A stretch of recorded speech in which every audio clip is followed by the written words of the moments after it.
Hello there, it's Rose, aka Flower Guardian, back with another video, this time to talk about the awards. It's time for the awards. The Hollywood Awards! First of all, Marilyn Monroe. Nice to have you. Humphrey Bogart, Judy. I'm here to talk about the most important day in Tinseltown, the day when we finally recognize the greatest achievements in Hollywood. That's right, folks. Today we are talking about the Razzies. Now, the Razzies are, I'll say, I don't like them very much. But then again, I don't like the Oscars very much. But for different reasons. And in both cases, I think there is value in looking at what they award. With the Oscars, it can be interesting to look at because it's often what Hollywood would like to perceive itself as. Celebrating movies which aren't the best films, but the best representation of Hollywood to people inside of Hollywood. And the Razzies are very interesting for the opposing reason. They show what Hollywood and the public at large choose to reject. The worst films that come out every year are films that you don't hear about, films that don't get any publicity, ones that you would find in the bottom of a bargain bin, or you'd find stashed away deep in Netflix or on some streaming service you're not even subscribed to.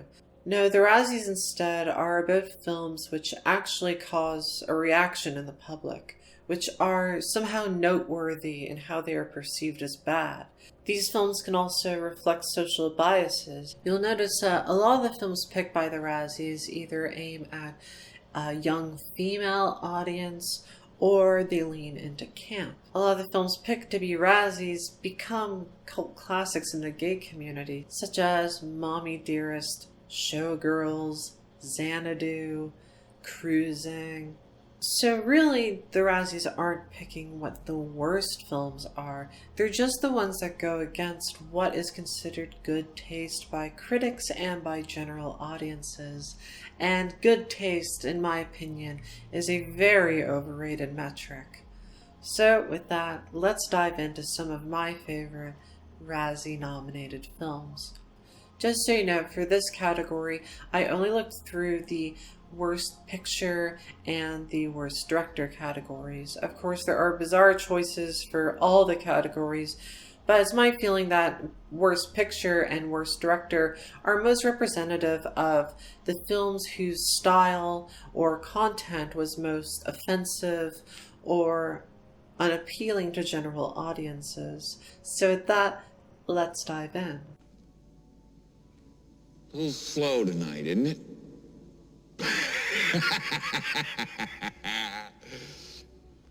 Yes, it is, Mr. Torrance. First, right off the bat, I had to get this one out of the way. The Shining. I know, it's crazy. I was so shocked to see this one on the list. I really didn't expect to come across this. The Shining is a wonderful film, of course. It's one of my favorite horror films. The Shining has gained a reputation as an all-time horror classic, and its influence still reigns today. What can I even say about it that hasn't been said already? It is a classic.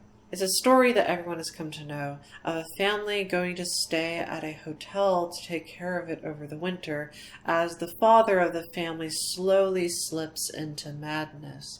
It's actually a very simple story when you get down to it. So simple that The Simpsons actually did a fantastic parody in it in one of their Treehouses of Horror. The parody sums up pretty much the whole plot of the film and does it really well. But the plot of the film isn't really what's interesting. It's how that story is told through the performances, of course, but most importantly, Stanley Kubrick's directorial choices, which is why it's so shocking that it was nominated for worst directing of all things. The direction in The Shining is masterful. Stanley Kubrick has an incredible eye for detail in this, as he does with all of his films. But in The Shining, there is something about it which feels different. I think it's most similar to how Eyes Wide Shut feels, where there is a meticulous nature to everything, which which draws feelings out of you that the story alone might not have. The film Room 237, while not honestly being that amazing of a documentary, is still pretty interesting to check out, at least for a few minutes, because its existence alone says a lot about what The Shining is capable of. You may find some of the theories laid out pretty ridiculous, I know that I do, but the fact that people can draw out such a deep meaning in this film, the fact that the simple nature of the story and the detail of which it's crafted is able to connect to so many different kinds of horror that people have, specifically historical horror, horror that lives in our memory. The fact that it can call upon so many of those horrors, I think, says a lot for how effective the film is at diving into our subconscious and drawing out things that maybe we aren't even aware of. So, as if it needed a recommendation, watch The Shining. It's maybe my favorite horror film. I love it to death. You don't want to piss me off, darling, now that we're friends. No, you shouldn't get pissed off. Makes you look older. Showgirls. Now here is a film I cannot go without talking about. I'd say Showgirls might be the reason that I made this video. This film was roundly dismissed as an awkward attempt at a Star is Born kind of tragic tale of Hollywood stardom, and I know that in many circles it still holds this reputation of being a subject of mockery. However, the film has gained a cult following, especially in the gay community, and it also has started to gain a reappraisal by critics who recognize now what was actually going on in that movie, which was not so obvious at the time. Paul Verhoeven has always been a wonderfully crude satirist with his films, but also he's always provided a genuine Hollywood spectacle which satisfies audiences even if they don't pick up on the satire that he's trying to deliver. Violence in his films is over the top in a way which on one hand highlights the dark comedy at the center of his stories, but on the other also provides a genuine spectacle for people to enjoy and laugh at. Sex in Showgirls is treated similarly, not as it is in real life, but as something larger than life. Just as RoboCop, Starship Troopers, and Total Recall depict America as a nation which survives on violence, survives by dehumanizing people and churning their bodies in a never-ending machine of capital, Showgirls treats sex in the same way. Women's bodies become just one more commodity to be sold, consumed, traded, and then thrown away. It's not the most novel idea, but it's one that I haven't really seen portrayed in this way. Paul Verhoeven takes the American Hollywood dream and turns it in on itself, creating a gross and hilarious parody. The Hollywood dream becomes a disgusting, over-the-top spectacle, enjoyable in its incomparable excess and bad taste, and horrifying in its real consequences. So say good night to the bad guy. Come on. The last time you're gonna see a bad guy like this again, let me tell you. Scarface. Now, this is an entry I genuinely don't understand. While other films on this list are obviously divisive, Scarface is a great time. It's a crowd pleaser. It's a film which has gained a huge following. This is such a nasty, pulpy gangster film starring, of all people, the great Al Pacino in one of his most broad and physical performances. That is just so much fun to watch. The only reasoning I can find for this type of an entry is that the pulpy, almost exploitation approach to the gangster film genre stood in stark comparison to Al Pacino's previous work in The Godfather, which was a much more refined, thoughtful, and also highbrow take on the genre. Personally, I like both films. I prefer The Godfather, of course, and I prefer a film like Goodfellas above either of these. But I still think that Scarface has a lot to offer, and it's really cool to see not just how both films treat the gangster genre, but more interestingly, how they treat Al Pacino. So I would definitely recommend seeing Scarface, even if you are annoyed by the say hello to my little friend jokes. No, stop doing that. Don't do that. Stop. Stop doing that. Stop.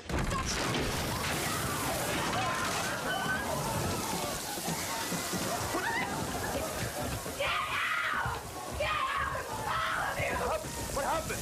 He won't listen! It's all right. We'll fix it. It's a mistake. We're being punished. Please don't go. It will forever perplex me why Mother got a wide release. And I blame that wide release for its placement on the Razzie list. The Razzies don't usually pay attention to bizarre indie art films, so a film like Mother usually doesn't make it into a list like this, but somehow general audiences saw it. They took this very strange, bewildering art film, really, and gave it a trailer which made it look like a typical horror film, and gave it a poster which made it look like a period piece starring Jennifer Lawrence. It looked like something maybe you could take Grandma to. And it is anything but. This is a film that's going to be very divisive. And personally, I do have some problems with it, but I can't deny the visceral power that this film has. As the film descends from reality into all-out surreal horror, I guess you would call it. If you're going to call it anything, I guess you would call it horror, but it's hard to define.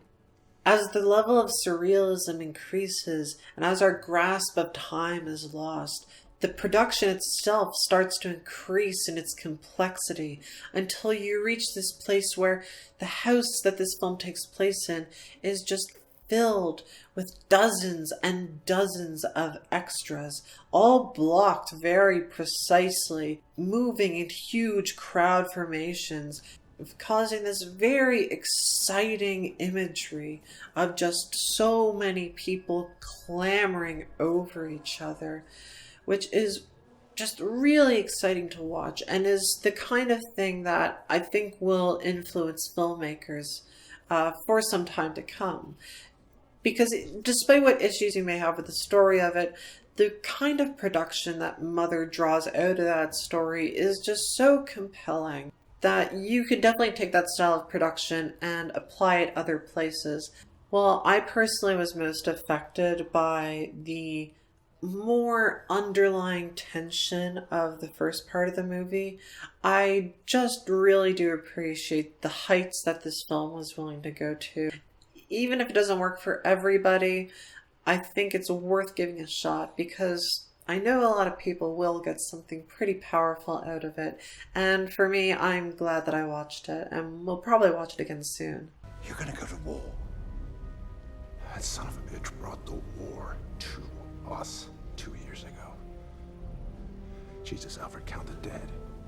Thousands of people. What's next? Millions? He has the power to wipe out the entire human race, and if we believe there's even a 1% chance that he is our enemy, we have to take it as an absolute certainty. Batman v Superman. Dawn of Justice. Look, this is definitely the film I feel the most divided on, because I do think that there are definite problems with the film on a script level, on an editing level. Jesse Eisenberg as Lex Luthor, I don't think works very well. And I find the last 20 to 30 minutes with Wonder Woman and Doomsday, or whoever, I guess, just kind of nauseating. I'm kind of done with the film at that point. But ultimately, I do like this movie because there's something about it that has kept me coming back. And what that is I think the treatment of Batman in this film is one of my favorite versions of the character. This interpretation of Batman, I think, is just great.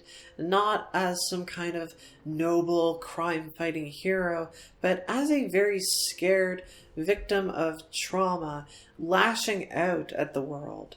Someone with incomparable means who uses them to cause violence. The actual Batman in this case isn't really a tool for him to cause fear in the hearts of criminals in Gotham, it becomes more of a way for Batman to detach from his humanity, to become something kind of monstrous. And this works very well with the style that Snyder chooses to depict him as a kind of hulking menace. When he finally dons the suit to fight Superman, he has these eyes which light up and give it almost demonic feeling to him. In fights, he doesn't care about not killing people. He's brutalizing people. He tortures people. It's very frightening the way Batman is depicted, but for me, I found it very compelling. Superman at the beginning of the film causes an event which directly mirrors 9/11. This isn't me creating some type of conspiracy here. You watch the opening scene, and that is very clearly what it's calling upon, which brings to mind some interesting ideas of what Batman's response is meant to reflect. Witnessing this event brings something out of Batman. It rips open an old traumatic wound and sends him on an almost existential kind of mission to kill a living god. On one level, yes, it's to protect America from what could happen if Superman turned against him, of course. That's the reasoning, at least. But on a deeper level, it's Batman regaining a sense of power. Superman makes him feel powerless, and Batman seeks to destroy him so he can regain a feeling of order over his world. The cruelty and callousness of Batman can be seen as a reflection of the cruelty and callousness of post-9/11 America in response to the 9/11 attacks, not just against the Middle East, but against its own citizens. In Christopher Nolan's film The Dark Knight, these same themes do appear, with the Joker representing terrorism, a kind of chaotic, unknowable evil, and Batman's moral transgressions being framed as something acceptable, as something that we must allow to happen for the good of everyone.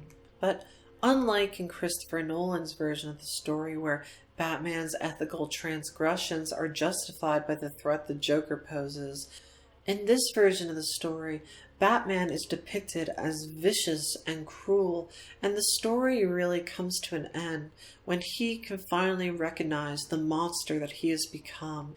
The Martha moment, which is so roundly mocked, I think is actually a pretty good idea. See, it's not that Batman remembers that Superman has a mom. It's that Batman flashes back to the origin of Batman itself. He flashes back to the moment when he saw his parents killed and recognizes that he's not the hero in this situation. That right now, he is trying to take a life in the same way that that gangster took out his mother. He remembers the value of humanity and remembers what he sought to destroy. And in that moment, he realizes that he's wrong and gives it up. That's a pretty interesting take on the character, and it's one I would have liked to see expanded on. Could this film be improved? Of course it could. I think it is a very messy film, but I think it is genuinely a very bold attempt by Snyder and Goyer to tell a story that maybe they weren't fully capable of telling, but making a pretty noble effort at it. I'm not too crazy about public places. Don't worry, Dorothy. There's nobody around.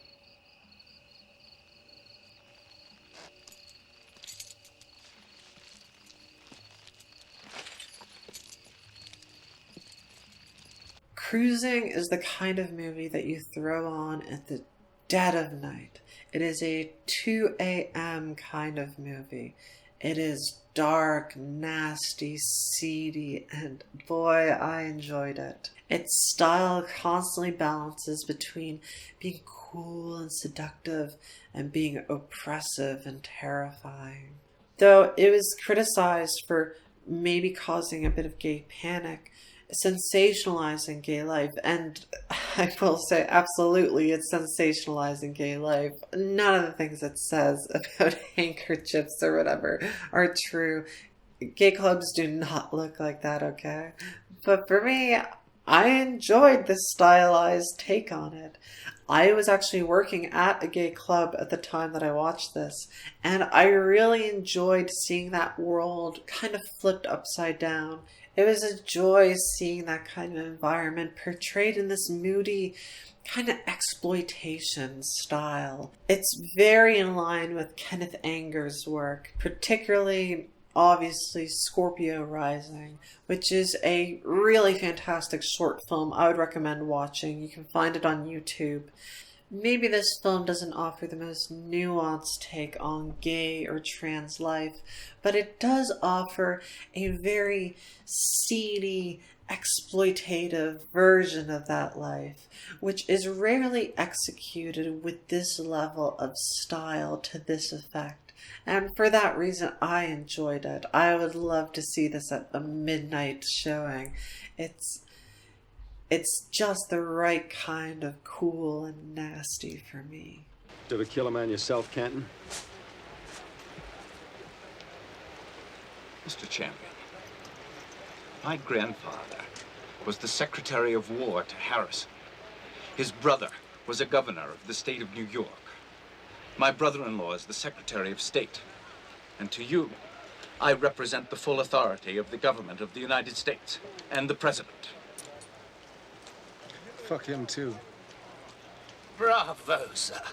Heaven's Gate is an example of the Razzies choosing a film based mainly on media coverage. The film's long, tumultuous production became a joke in media, and it's part of the reason why this film received such extremely negative reviews upon release. Reviews which it ultimately doesn't deserve. There are far, far worse films released every month than Heaven's Gate. It garnered a reputation so bad it tanked the director's career and is now blamed for the end of New Hollywood.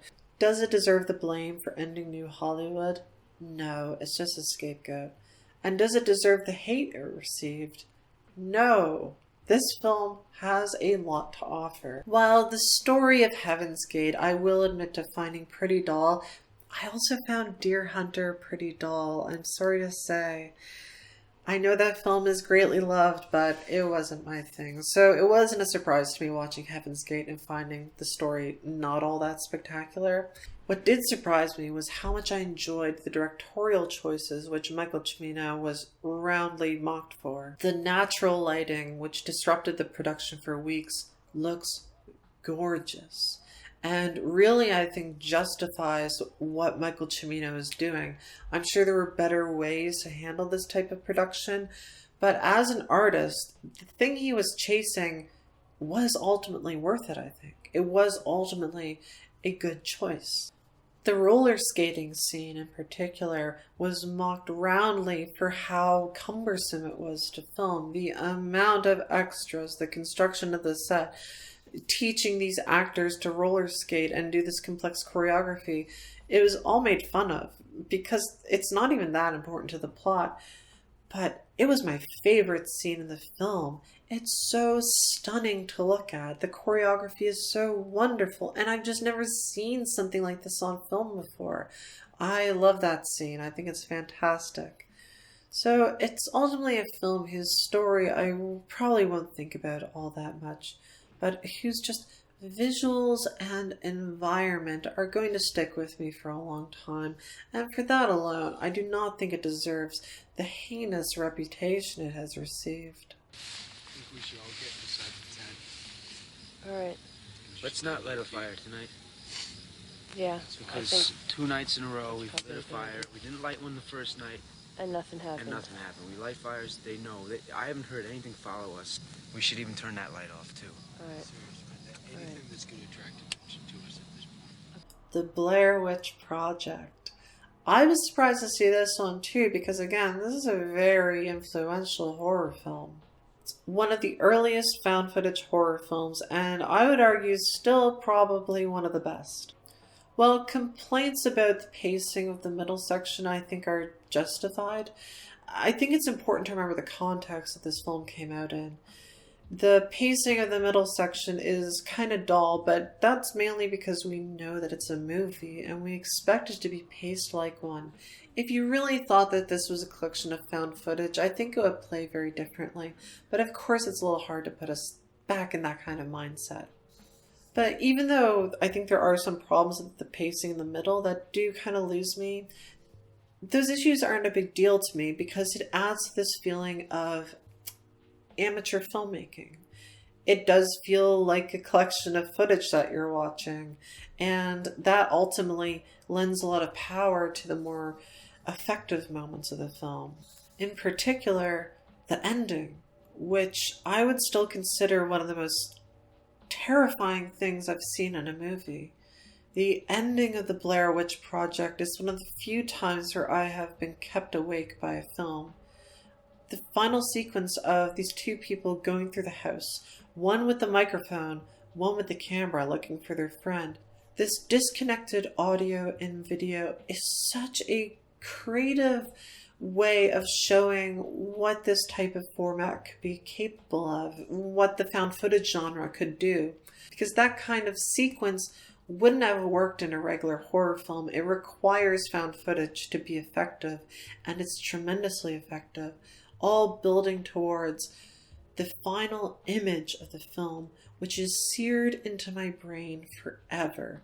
I still remember when I first watched this movie, and I just stayed up so late with the lights on, thinking about that final image, thinking about that man standing in the corner and how terrified that made me. So simple, so effective. That's what great low-budget filmmaking is. You make your daddy proud. You hear me? I'm gonna make you proud, Daddy. I'm gonna make you so proud. You make your daddy proud. You're gonna be so proud. Proud? Proud.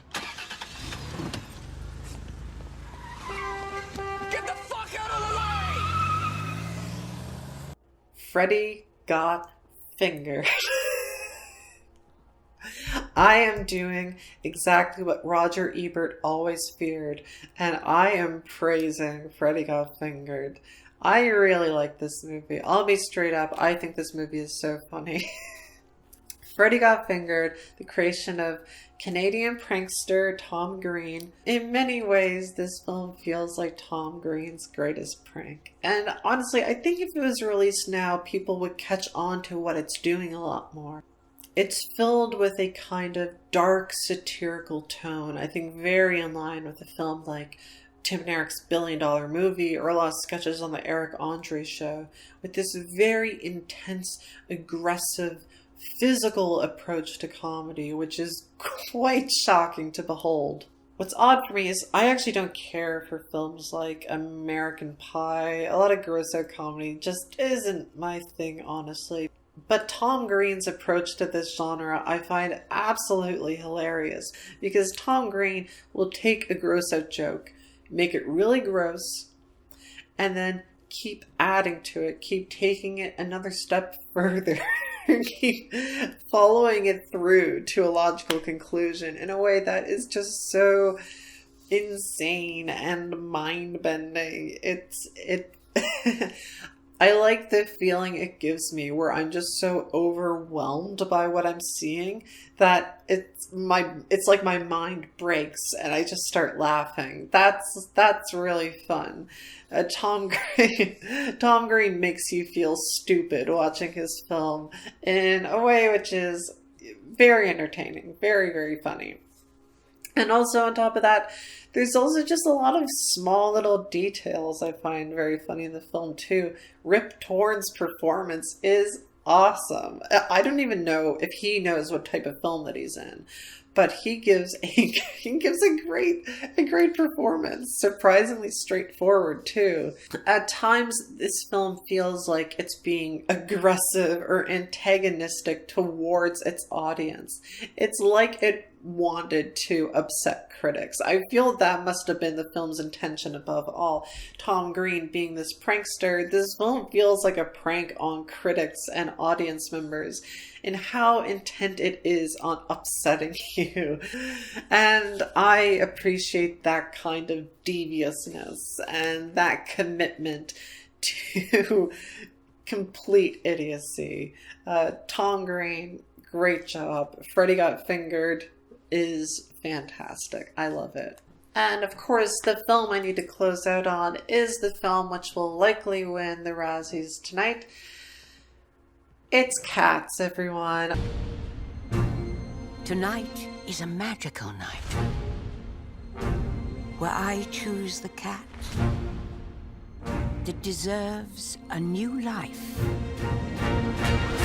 Going to the ball could get dangerous. I love Cats. You can go watch my video about it. I don't think it deserves any of the hate it got. Cats is a wonderful, over-the-top, completely sincere and absurd musical. All the complaints people have about them, I just throw them at the window. This is not a film which applies to any critical standards I have. It is just a fun old time, and I greatly recommend it. A lot of people are going to be talking shit on it, especially if it wins a Razzie or something like that. People are going to drag out their long-winded reviews about how horrible this film is and how shocked and appalled they were, blah, blah, blah. Like, come on, get over yourself. Cats is a blast, and I fully recommend it. And in a way, Cats deserves the Razzie more than any other film. Not because it's a bad film, but because, like so many films that the Razzies chooses to highlight, it flies in the face of what critics consider good taste and offers a unique kind of experience that you rarely get to have in Western cinema. And those are the kinds of films that the Razzies choose to highlight.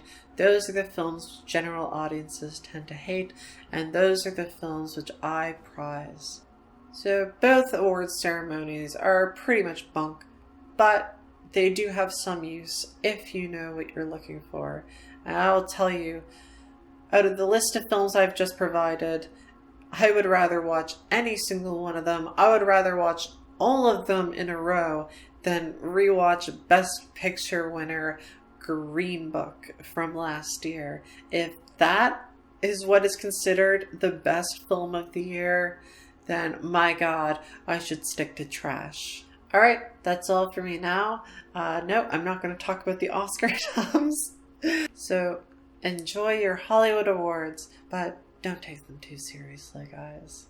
Alright, have a good one. Bye.